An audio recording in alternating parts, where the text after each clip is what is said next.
বা সবজি বাজার আনবক্সিং করছি। কি কি আনা হয়েছে দেখো। ঝিঙ্গা ঝিঙ্গা অনেকগুলা, বাপরে, অনেকগুলো শুকনো লঙ্কা, আমার ফেভারিট, যেটা না হলে আমার সকালে চলে না। সুপারি, আমরা পান খাই তো, তার জন্য আমাদের জন্য এটা। এই দেখো চুন পাথর, এই বড় বড় পাথর। তারপর এই দেখো মাটন, খাবো। তারপর এখানে টমেটো অনেকগুলো আনা হয়েছে। টাটা।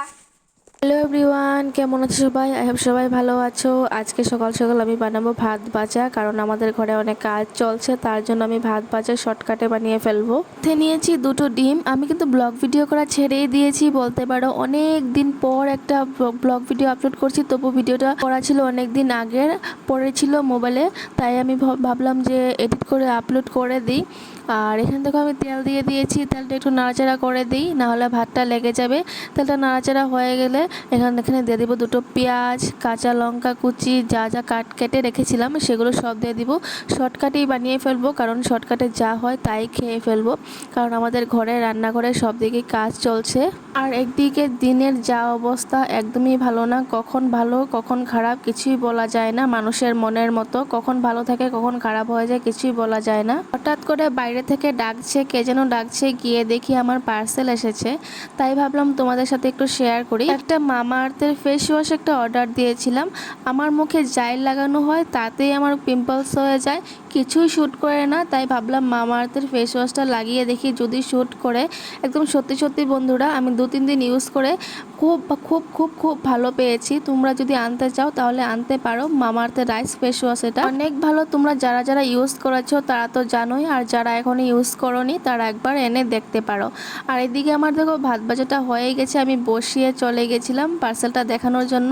এদিকে আমার ভাত ভাজা কমপ্লিট, এবার আমি খাবো, সবাইকে দিয়ে আমিও খেয়ে নেব। খেয়ে দিয়ে তারপর বাইরে অনেক কাজ আছে, সব কি দেখাবো তোমাদেরকে। রাতের ভাতটা বেঁচে গেলে এইভাবে আমি ভাত বেজে খেয়ে নিই। আর এদিকে খাওয়া দাওয়া হয়ে গেছে, বাইরে এসে দেখি ও মা গো, দিনের কি অবস্থা, পুরো অন্ধকার হয়ে গেছে, যেন তুফান এখনই চলে আসবে। আর যেই কথা সেই কাজ, চলে আসলো বৃষ্টি। ও মাই গড, দেখো কি অন্ধকার হয়ে বৃষ্টি আসছে, পুরো তুফান বৃষ্টি, ঝরঝরিয়ে বৃষ্টি পড়ছে, কিন্তু এই বৃষ্টি বেশি সময় থাকবে না, কমে যাবে। তারপরে দেখো আমাদের ঘরের কাজ চলছে, তখন বলেছিলাম রান্নাঘরে কাজ চলছে, তাই শর্টকাটে আমি ভাত ভাজা বানিয়ে ছিলাম। আর দেখো দেখো রান্নাঘরে কাজ চলছে, এই ঘরে কাজ চলছে, সব দিকেই কাজ চলছে, আমাদের ঘরে কাজের লোক লাগিয়ে রেখেছে, তাই শর্টকাটে যা হয় তাই বানিয়েছিলাম। তো তোমরাও কি আমার মতো এইভাবে শর্টকাটে ভাত বেজে খেতে ভালোবাসো? আমাকে কমেন্ট করে জানাতে ভুলবে না কিন্তু।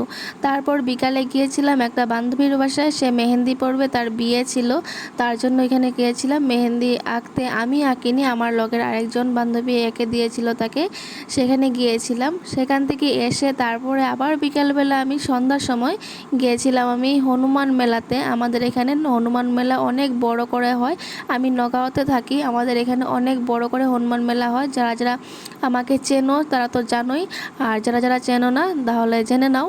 আমাদের এখানে নগাঁও অনেক বড় করে হনুমান মেলা হয়, প্রায় 30 দিনের মতো থাকে মেলাটা। আর এখান থেকে প্রথম মেলা শুরু হয়েছে, আমি গিয়েছিলাম, দেখাচ্ছিলাম, আমি যেন কি বলছিলাম আমি নিজেও জানি না। আমি কিন্তু এসেছিলাম এখানে হাঁটতে, সবাই এখানে হাঁটে, তার জন্য আমি এসেছিলাম। এসে দেখি মেলা শুরু হয়ে গেছে, তা আমার কাছে টিকিটও ছিল না, আমার ফ্রেন্ড আমাকে ঢুকিয়েছে। আর আমার যে ড্রেস পরা ছিল সেই ড্রেসেই আমি ঢুকে গেছি মেলার জন্য, কোনো আমি ড্রেস আপ করে আসিনি, যেভাবে এসেছি সেইভাবেই দেখিয়েছি। আর এখানে দেখো মূর্তি বসিয়েছে, এই মূর্তিগুলো আজকে লড়বে না, তারপরের দিন লড়বে। আমি আগের দিন গেছিলাম, বললামই তো মেলা শুরু হয়নি, তার আগের দিন আমি মেলাতে গিয়ে একটু দেখে আসলাম, আর একটু ভিডিও করে নিয়ে চলে এসেছি তোমাদেরকে দেখানোর জন্য। এখানে দেখো মাত্র আর্ট করছে, মূর্তি প্রস্তুত করছে, এখনো শেষ হয় নাই। এখানে অনেক রাম লক্ষ্মণ সীতা বসে আছে, সামনে কালকে মূর্তি লড়াবে, কিন্তু দুর্ভাগ্যবশত আমি সেদিন যাইনি, এর আগের দিন গিয়েছিলাম। যেহেতু রোজ রোজ মেলাতে যেতে আমার একদমই ভালো লাগে না, আমাদের এখানে 12 মাসে কিন্তু 11 মাসেই মেলা লেগে থাকে।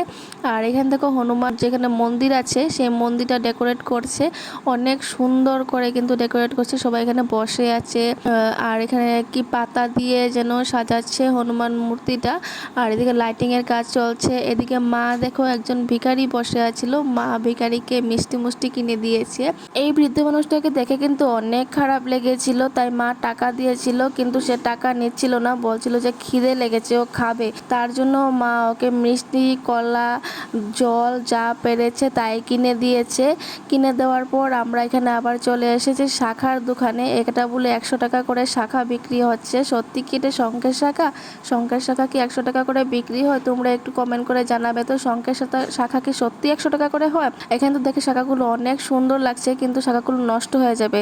তারপর বাড়িতে ফিরে এসে একটা কাণ্ড দেখি। সেই যে সকালে দেখিয়েছিলাম তোমাদেরকে বৃষ্টি হয়েছিল, আমাদের এখানে তুফান হয়েছিল, সেই বৃষ্টি তুফানে একটা পাখি উড়ে এসে আমাদের দেয়ালে বাড়ি লেগে এভাবে বারান্দায় পড়েছিল। মা এর মাথায় হলদি গরম করে লাগিয়ে দিয়েছে কিন্তু পাখিটা বাঁচলো না। কি আর করা যাবে, নিজের চোখের সামনে এভাবে পাখিটা ছটপটিয়ে মারা গেছে। মা একে যথেষ্ট বাঁচানোর চেষ্টা করেছিল কিন্তু পাখিটাকে বাঁচানো যায়নি। গাইজ, আজকে ভিডিওটা এতটুকুই। যদি ভিডিওটা ভালো লেগে থাকে অবশ্যই একটি লাইক, কমেন্ট, শেয়ার করে দিবে।